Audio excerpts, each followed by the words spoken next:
BRS లో MLC Kalvakuntla Kavitha ఒంటరయ్యారా?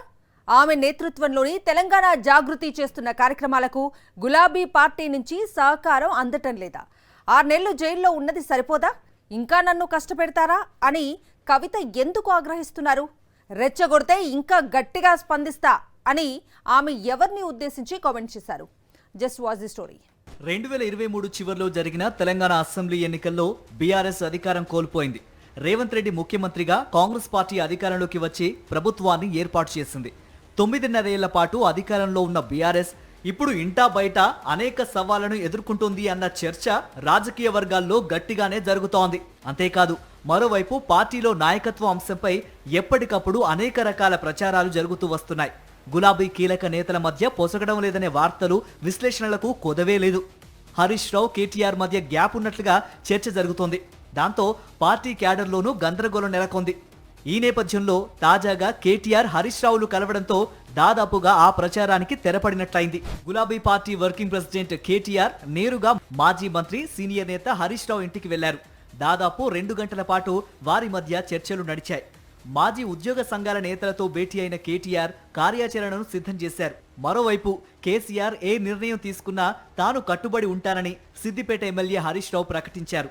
దీంతో కొద్ది రోజులుగా నాయకత్వంకు సంబంధించి జరుగుతున్న ప్రచారానికి తెరపడినట్టయింది. ఇదే తరుణంలో గులాబీ పార్టీలో ఎమ్మెల్సీ కల్వకుంట్ల కవిత రాజకీయ భవిష్యత్తుపై మరోమారు చర్చ మొదలైంది.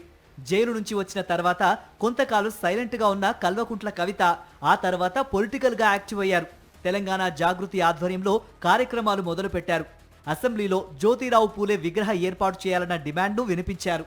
తాజాగా సామాజిక తెలంగాణ సాధించలేకపోయామని కవిత కామెంట్స్ చేయడం పొలిటికల్ సర్కిల్స్ లో హాట్ టాపిక్ అయింది. తాను 47 అసెంబ్లీ నియోజకవర్గాల్లో పర్యటించానని, గ్రౌండ్ రిపోర్ట్ ఆధారంగానే సామాజిక తెలంగాణ అవసరం ఉందని చెప్పానని కవిత చిట్చాట్లో వ్యాఖ్యానించడం గులాబీ పార్టీలోనే కాదు, తెలంగాణ రాజకీయాల్లో కలకలం సృష్టించింది. మరోవైపు కల్వకుంట్ల కవిత చేస్తున్న కార్యక్రమాలకు బీఆర్ఎస్ నుంచి సహకారం అందడం లేదని తెలంగాణ జాగృతి వర్గాలు అంటున్నాయి. కామారెడ్డితో పాటు మురుగులో కల్వకుంట్ల కవిత నిర్వహించిన కార్యక్రమాలకు స్థానిక బీఆర్ఎస్ నాయకత్వం దూరంగా ఉండటమే ఉదాహరణ అంటున్నాయి తెలంగాణ జాగృతి వర్గాలు. తాజా పరిణామాలతో బీఆర్ఎస్ లో కల్వకుంట్ల కవిత పాత్ర ఎలా ఉండబోతోంది అన్న చర్చ హాట్ గా నడుస్తోంది.